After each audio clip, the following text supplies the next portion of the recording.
Nope. Oh, and that was two of the games, the time scrambles we've seen from Aman so far, sadly, ones that he has lost. But now we are looking at the top two guys, Jeffery Xiong versus Javokhir Sindarov, both of them with 7.5 out of 8 points, an incredibly important game. What do you read from the opening here? Yeah, this is just the 4 knights, kind of just the main line. It was featured in the SCC game as well this past weekend. I think Hikaru brought it out. Pretty stable opening where black's supposed to be okay, but white doesn't risk too much. By the way, on the Aman watch, he won again. Oh. So he's won 3 in a row. But not when we're watching him. Not when we're watching because you made him lose. Oh, no. We're blaming you. I know. I'm worried about this. I've learned something about interviewing people in breaks in the middle of a Titled Tuesday tournament, which is already a very stacked format with games going back to back to back. But we'll see. I'm going to ask him later how much he holds us accountable. I'll ask us. So sure. That he won't blame me single-handedly. But in this game, we have Jeffery, who has had a very good tournament so far, and of course Sindarov, who was able to beat Nepomniachtchi, one of the favorites. They are trading off pieces. So black has these nice looking pawns in the center, but they're also loose pawns. We call them hanging pawns because there's no pawns on adjacent files defending them. So they can be an asset, especially if there's more pieces on the board that take away some quality squares, but they can also become a weakness. And generally speaking, white has the bishop versus the knight. We've seen 3 sets of pieces traded off. That might favor white, because when there's fewer pieces, those pawns may not actually take away too many squares. And for example, the decision right there, I think black is doing, the one feature here, besides the hanging pawns, is black has full control over the E file. And does this bishop look very pretty on the C file bearing down? Yes. Is it a good piece? Yes. Is the queen here good? Yes. But where do you place your rooks as white? You need more than that to generate counterplay. Notice all these pawns for black are on dark squares. On one hand, the white bishop can't target it, but on the other hand, they're placed in a way that white's bishop has more scope. So even though this is what you call maybe equal, or you see the bar there, it's around that it's dynamic. There's positions where that knight can find a way in the game. The fact that black has the E file could be very useful. If white can optimize their rooks, I would like white's position more than black. And so definitely a lot to play for here. Early on, another thing you can consider as white, if you're really annoyed by the pawns and you want your rooks to have more space, try to open up a file, is you have to look at playing pawn on the C file up 1 square to challenge and hopefully open up the D file. He's going after the knight, but... Yeah, it'd be nice to have more space, bring both rooks behind. This is definitely a good idea by Jeffery, but black has enough resources to defend everything, and then you're worried about your pieces being overextended. But does Sindarov have like a clear way to improve his position? No, that's why it's like double-edged in a way that I don't think the players are... it's equal, but it can open up and get dangerous for the other side very quickly. We see the C pawn being pushed to make sense.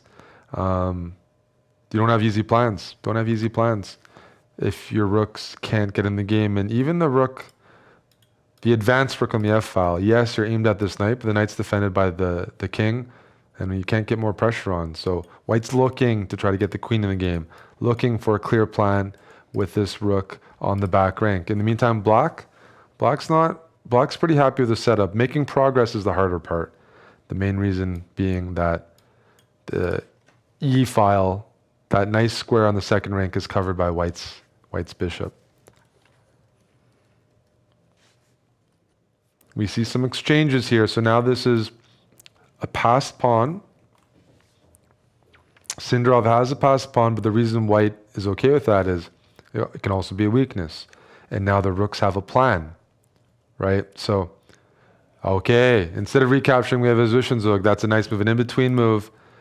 Because I was going to say, if white has time, just move all the rooks, target the d4 pawn, but knight moving to the middle, attacking that queen. He's improving his position. The big reason why this is a nice move is next move black will recapture, and then potentially has this. There's a square on the c file defended, anchored in by that d pawn. So the knight advancing from the near the king all the way to the queen side could be considered serious progress for Sindarov, and Xiong here is taking some time to figure this out. Spending a lot of time. And he is trying to keep his queen in the middle. Just take, now again, this knight. If you take here, if you bring your knight in, the question is whether the pawn is loose. So that's what Sindarov's calculating. Is the pawn loose? Yes or no? Or do you have to use some time and defend? You don't want to lose that passed pawn. He's defending it. And exactly, I like this. If you have to be conservative, you can move the other rook back, covering this, reinforcing this, and then eventually your knight will finally hop into that square and push white a little further back. So I definitely favor black's chances here because white doesn't seem to have targets. The main target is this pawn here, but that's still defended adequately by Sindarov. So the move we see here on the board right now, moving the bishop, harassing this rook. What's the goal? Just harassing. Yeah, but if the rook has to remain on that file, maybe is there any opportunities of some back and forth here then? Because maybe Xiong can now threaten the f-pawn again. You can threaten it, and that's what he's done, but there's a few different ways to approach it. You can move the pawn up so you don't have to deal with it. You can move the knight here, attacking the rook, defending the pawn, and maybe bringing the knight towards this file, this e-file square, where it defends everything. It's definitely better for Sindarov right now. Yeah, but they're going to have only a minute left. It's going to come down to the clocks as well. Okay. I like what White's doing. White doesn't have a clear plan, but just harassing. Every single move is just attacking something. And what's the fun? The rook's just loose. Oh, the rook is wow. loose. The rook is loose. Oh, goodness. The rook is just loose. But does he see? He doesn't see it. Doesn't see the pin. Oh my goodness. That was not hard to find. But both players had, it's called, mutual blindness in chess. Happens all the time. And what a miss. The problem is there weren't really tactics before that moment. So just Xiong wasn't looking for it, but that was an elementary pin. I've heard Magnus say that doing these kinds of tactics isn't always useful because the most important thing to be able to know is when to start looking for them. And that's not usually what you're actually practicing when you're doing tactics. You're just practicing being in the mode of always doing a crazy move. But here, wow. And that's why we see black retreating their pieces so they're all covered. Nothing's loose. Do you think any of them realized afterwards? Yes. Okay. Yes. I'm wondering how much, if you get a little bit shaken by realizing, oh my goodness. Oh, that's a nice move, though, by Xiong. That's pinning the rook, harassing so many different points. 3 different things are under pressure right now. Even 4 if we count the pawn. Wow. Centralizing the queen. That is a nice square. Trying to trade it off. Trading it off, but losing an a-pawn. Now, white has a protected passed a-pawn. So things are favoring white now. Black is the one in trouble because at some point, if you're playing white, trade off pieces, it's a winning endgame if you can trade off pieces. But what?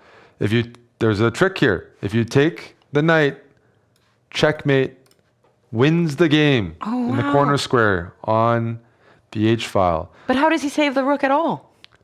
That is a great question. He just gave up. He just couldn't find a move. Wow, that was a very important victory for Sindarov, and it kind of came out of nowhere. This suddenly became very tactical.